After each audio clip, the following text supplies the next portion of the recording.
എന്താണ് നിങ്ങൾ കൊടുത്ത പരാതി? പാലക്കാട് മുനിസിപ്പൽ കൗൺസിലറായ പ്രശോഭന്റെ മകനാണ് എതിരാണ് കംപ്ലൈന്റ് കൊടുത്തിരിക്കുന്നത്. എന്താണെന്ന് വെച്ചാൽ ഞാൻ ജോലി റെഡിയാക്കി തരാമെന്ന് പറഞ്ഞിട്ട് തെറ്റായിട്ട് പെരുമാറിയായിരുന്നു. ഇതിനു മുമ്പായിട്ട് പ്രശോഭന്റെ അച്ഛനും കൂടിയിട്ട് തെറ്റായിട്ട് പെരുമാറിയിട്ടുണ്ട്. ഒന്ന് അഡ്ജസ്റ്റ് ചെയ്താൽ മതി, ഫുള്ളും നിന്റെ കാര്യങ്ങൾ ഫുള്ളും ഞാൻ നോക്കിക്കോളാം എന്ന് പറഞ്ഞിട്ട് ഭീഷണി നടത്തിയത്. അപ്പോൾ ഈ കാര്യത്തിൽ ഞാൻ പ്രശോഭൻ്റെ അടുത്ത് പറഞ്ഞപ്പോൾ കുഴപ്പമില്ല, അതൊക്കെ ഞാൻ സോൾവ് ആക്കാന്ന് പറഞ്ഞിട്ട് സംസാരിക്കുകയൊക്കെ ചെയ്തു. അത് കഴിഞ്ഞിട്ട് എൻ്റെ കോഴ്സും കൂടി കഴിഞ്ഞു. കഴിഞ്ഞ സമയത്ത് ജോലി സെറ്റാക്കി തരാമെന്ന് പറഞ്ഞിട്ട് ഞാൻ മുന്നോട്ട് സംസാരിക്കാൻ പറഞ്ഞില്ല. അവർ ജോലി സെറ്റാക്കി തരാമെന്ന് പറഞ്ഞിട്ട് ജോലിയുടെ കാര്യമല്ല ഇയാളെ സംസാരിച്ചത്, വേറെ രീതിയിലായിരുന്നു. അപ്പോൾ വേറെ രീതിയിലായിരുന്നു സംസാരിച്ചത്. റൂമിൽ ആരും ഇല്ലാത്ത സമയത്ത് കേരി വരികയും ബലം വരുത്തുകയായിരുന്നു ചെയ്തത്. എൻ്റെ പെർമിഷൻ ഇല്ലായിരുന്നു. പെർമിഷൻ ഇല്ലാണ്ട് കേരി വരുന്നത് പോലും എനിക്കറിയില്ല. ഇവിടെ വന്നിട്ട് വാതിൽ തട്ടുമ്പോഴാണ് എനിക്ക് ഇയാളെന്ന് മനസ്സിലാകുന്നത്. ബലം വരുത്തിയിട്ട് ഞാൻ ചെയ്യും. കഴിഞ്ഞിട്ട് ഞാൻ എനിക്കൊക്കെ MP MLA ഒക്കെ പറഞ്ഞ ആൾക്കാരെ ചോദിക്കാനാണ് എനിക്കതൊരു കാര്യമില്ല, സെറ്റാക്കി തരാം, നിങ്ങൾ പേടിക്കണ്ട, ഇതൊക്കെ പറഞ്ഞു. ഇത് കഴിഞ്ഞിട്ട് കാറിൽ കയറ്റിക്കൊണ്ട് പോകണം, കാറിൽ വെച്ചിട്ടും പിന്നെ സൂര്യരക്ഷണം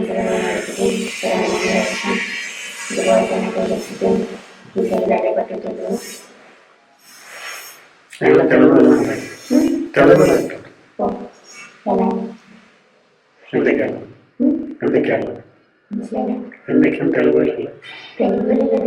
വീഡിയോ ഉണ്ട്. ഞാനിങ്ങനെ ചെയ്തപ്പോ ഞാനെതിരെ എന്തെങ്കിലും എടുക്കുന്നുണ്ട്. അത് കാരണം ഇയാൾക്ക് അറിയേണ്ടത് ഞാൻ ക്യാമറ മാറ്റി വെച്ചിട്ടുണ്ട്. പിന്നെ ഇതിൻ്റെ ഇടയിൽ പീരിയഡ്സ് ആയിട്ടില്ല.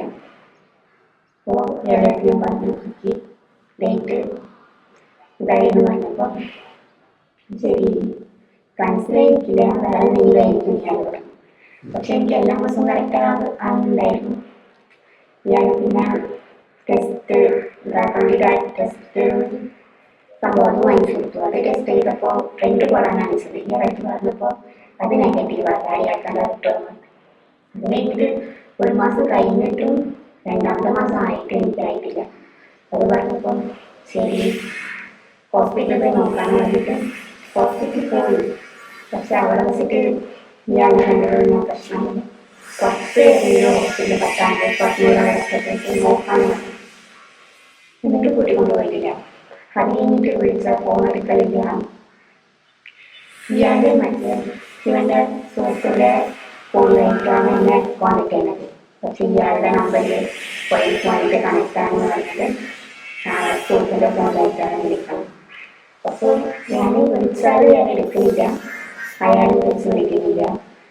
അങ്ങനെ ആയപ്പോഴാണ് എനിക്ക് നല്ല പേടിയായത്. പിന്നെ ഇതിന് കളയ്ക്കാൻ വേണ്ടിയിട്ട് ഗുളിയൊക്കെ മേടിച്ചു തന്നു. അബോർഷൻ പേപ്പർ വാങ്ങിച്ചു. ഇപ്പോൾ 56 ദിവസമായി.